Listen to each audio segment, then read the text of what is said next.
Another place, another time. The wind whipped the falling drops of rain in a tempest. He lowered his head, shielding himself as the heavens sobbed above him, walking from streetlight to shadow among the crowd. He couldn't explain, even to himself, why he was here.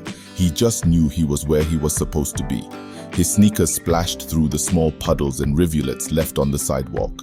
The bustle of traffic and commuters drowned him in noise, but he barely heard any of it, only focused on the song playing in his headphone. The same song on repeat. Again, he couldn't tell you why. Finally, as he neared the corner of First and Wagner Street, he slowed his steps.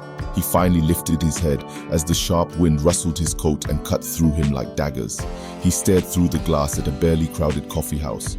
He watched people sip their espresso and discuss their day or politics or how horrific the weather was. He watched a small college-aged girl bus tables and a shaggy man in his mid-30s tune his guitar.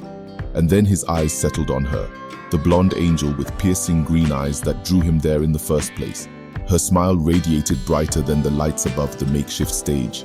She sat alone at a corner table, a beacon of color among the menagerie of gray, typing away on her laptop as her cup of tea softly steaming next to her.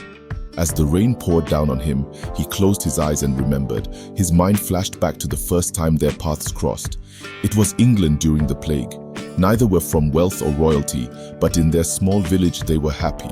They worked the land of their parents and when they could, would sneak out under the stars to meet up with each other, until she fell ill.